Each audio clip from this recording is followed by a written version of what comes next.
morning, everyone. Today we are looking at some lessons from Ezekiel chapter 18. And we could very easily spend 20 or 30 minutes going through and examining what some of the things that are found in this particular chapter and what their applications are to us.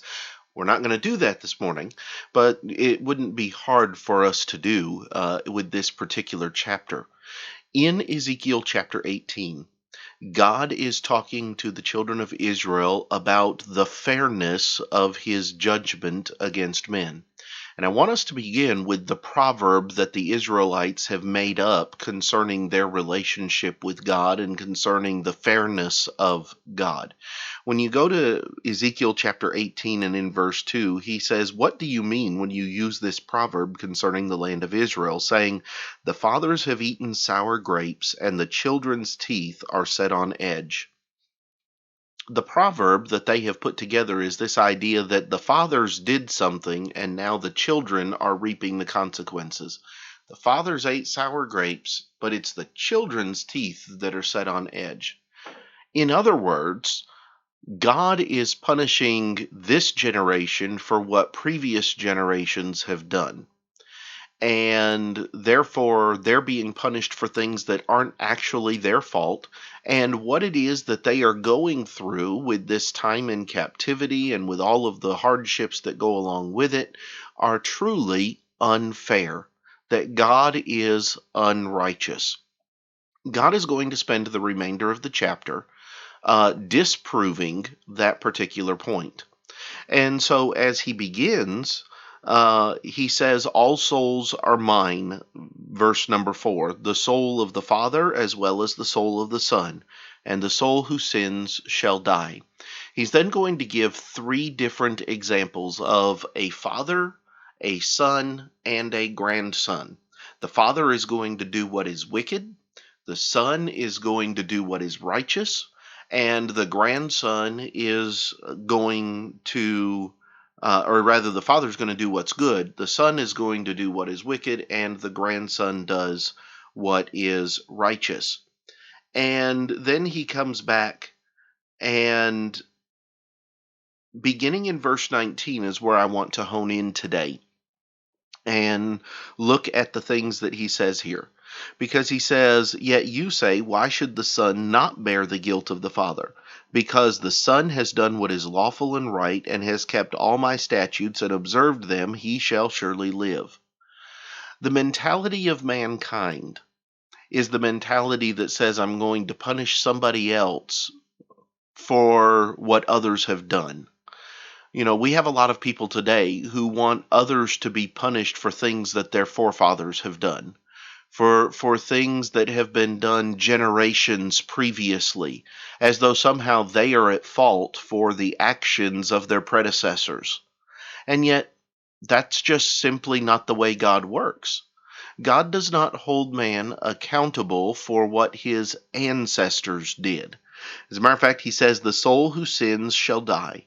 The son shall not bear the guilt of the father, nor the father bear the guilt of the son. The righteousness of the righteous shall be upon himself, and the wickedness of the wicked shall be upon himself." In other words, I will judge each man according to his own actions.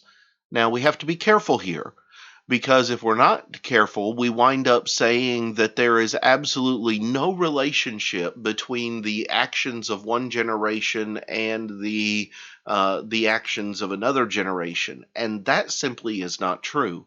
There are consequences from the actions of one generation that can last for generations. Just because one generation is not going to be held accountable for the sins of the previous generation does not mean that they're not going to have to deal with the consequences of the things that that generation did and the way that that generation went about doing things. And so God is not saying here that every generation or that every individual starts on exactly equal footing and exactly the same ground when it comes to general life circumstances. What it does mean is that God does not judge their spiritual righteousness and their eternal destination based upon what their parents have done.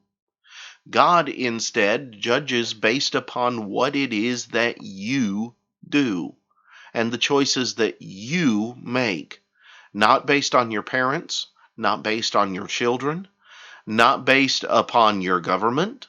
None of those things are the standards for what God says or how God feels about you and how you are going to stand before Him, acceptable or not. You're going to be the determining factor for it. Which also means if I am found unacceptable before God, there is nobody for me to blame but me. And that's part of the problem that these people are dealing with, is they are looking for somebody to blame. They're looking for their parents to blame. They're looking for their grandparents and their great-grandparents, just somebody where the problem isn't them. And yet what God is pointing out to them is, you are the ones who will be held accountable for what you have done. A couple more things quickly from this chapter. When you get down to verse 21, he talks about the availability of repentance, that it is possible for a wicked man to turn from his sins and to keep the statutes of God and to do what is right and to have those things forgiven him. So just because you start off on the wrong track doesn't mean you have to stay there.